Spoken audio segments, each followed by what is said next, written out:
It's weird when you think about it. Like, think about the Jonas Brothers, man. Like, they are so fucking famous right now. My kid loves the Jonas Brothers. Yeah, my niece is huge into them. Knows all there is to know about the Jonas Brothers. And one day, she's gonna be like, the Jonas Brothers are so stupid. That's what I try to warn my niece against. I told her, I bought her some Jonas Brothers merchandise, and she had a T-shirt and shit. And I said, "You will get the urge to throw this away." I said, "I promise you, do not throw it away. Yeah, keep it aside because one day it'll be just as treasured as it is." Yeah, right totally. now. To teach them about the cycle, where it's just like, look, here's what happens. You're gonna blaze red hot on this. Then you're going to 180 it, and you're going to want to destroy this. And you hate yourself for having purchased it. But as Brian said, don't throw it away. Right. I remember my father once said to me, he's like, you've seen one set of boobs, you've seen them all. And I was like, that sounds like something only a gay man would say. Oh, Dad. Yeah, you're out of your mind. Every boob is sacred and beautiful. I love boobs. And then... it is kind of like you get to a point where you're like, yeah, I mean, in theory, kind of, boobs are boobs. Mm-hmm. Like, it's not like, well, the only time these whole subgroups of chicks whose boobs grant you eternal life when you suck on them. Like, boobs are boobs.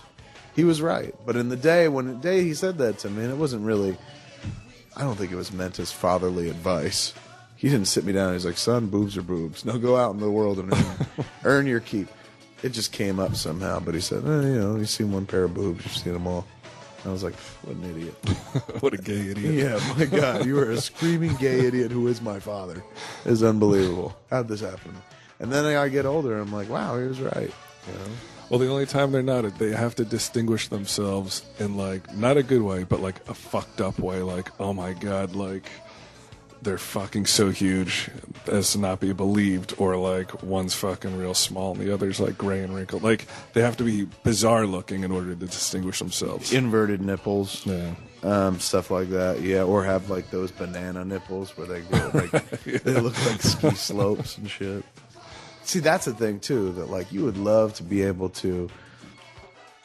I'm sure there have been girls who didn't like the look of their breasts, like banana breasts, particularly those ski slope looking breasts. Right.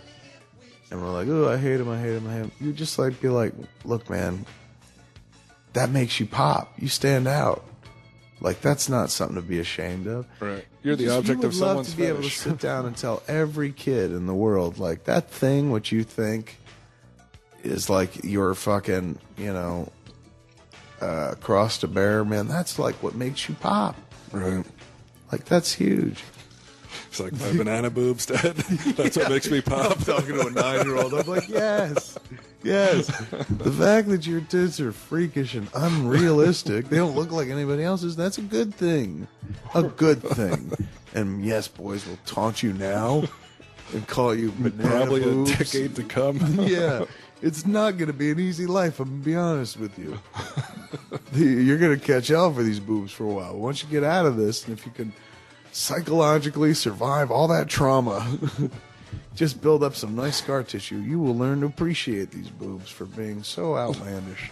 That appreciation will come in the form of you being on some weird fetish site without your consent.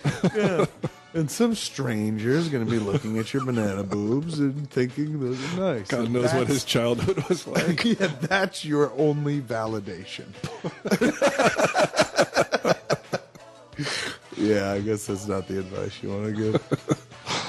I don't know. Like, if somebody had told me, like, gone back in time and said, like, hey, fatty, it works out for you. Being fat, like, helps in a weird way. So, fucking don't cry alone in your room when you think about the time that you were on the Long Branch water slide and the guy at the top wasn't going to let you go down because pregnant women weren't supposed to be able to ride the water slide. Like, you won't. Like an adult guy said that? Like an adult said that to me, dude. I was 9 years old. I was Harley's age. It would be motherfucker. Like, could you imagine? It stuck with me, too. It made me so sad. Yeah, it was like, he'd get up to the top and, like, there was a person that was like, go. Right. Go. This dude goes, whoa, I don't know, man. I'm not supposed to let pregnant ladies ride the slide. And I'm like looking around and I'm like, oh, it's me. Back, like, if that happened today, like, you could sue that fucking company. I own the water park. Yeah, like that happened to your kid. Like, you would sue the water park. You would get so much fucking money back then. You were just like, I'm worthless. And then take off down the slide. Would I, though? I don't know. The kid would probably not want me to sue because it would get out there in the world that I'm like. And he said she looked like she was pregnant. I fine. You know? She was damaged. She's like, oh my God, it was so horrible when it happened. Yeah, but it was only like 6 people. Yeah, but now the whole world knows. I'm on YouTube. Yeah, there are all these meme videos, which are like little songs with my picture, and they cut my mouth to make it look like I'm singing it. I mean, shit, keep your mouth shut. You don't need the money, Dad. I'm like, well, that money's for you. Could you imagine you sue and you walked away with like $20 million? So you're like, on your 18th birthday, you're like, boom, here's $20 million for your own dollars. Yeah. I'd be like, that might have been worth it. That might have been worth all that time of like fucking, you know, feeling bad about the dude saying that. Nobody ever gave me $20 million. They got close. You know what? It's the thing. You never get what you think. In a weird way. Yeah, you don't get the thing, but you do get the thing. Mm-hmm. So in a weird way, I did kind of get a $20 million check of like, here you go. $20 million Band-Aid for some fucker told me I look pregnant. He may have done you the biggest favor. He could have. That dude may be like a dude. Did that set the wheels in the motion for that? I may be like downplaying him and shit like that, and I'm living this life and whatnot. But in reality, in a previous lifetime, him and I are like fucking best friends. In a previous lifetime prior to that, married lovers.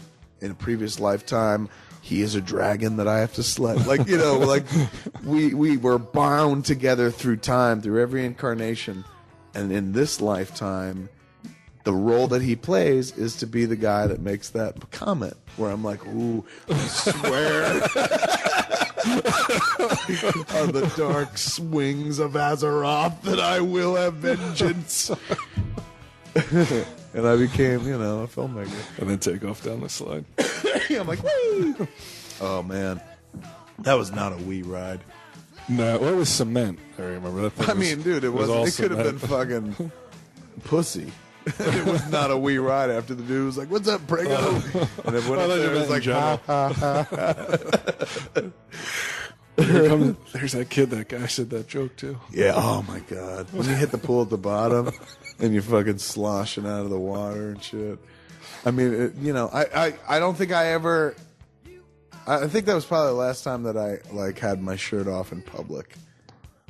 That I never thought about it. Because, you know, people walk around with their shirts off when they ride the slide. Right, but that dude taught me the most important lesson. When attending a water park. Well, no, it's not just that. It's not that specific. It's a bigger life lesson. It's normie don't like fatty. Normie does not want to look at grotesque fatty, so keep your shirt on. That's what that dude taught me. Right. He spoke for everyone. He did. He was like, look, speaking for us, the normies, the way you conduct your affairs is grotesque. That ain't cool. Yeah, it is wrong. Keep a fucking shirt on. And that changed me for life. Yeah. Long branch.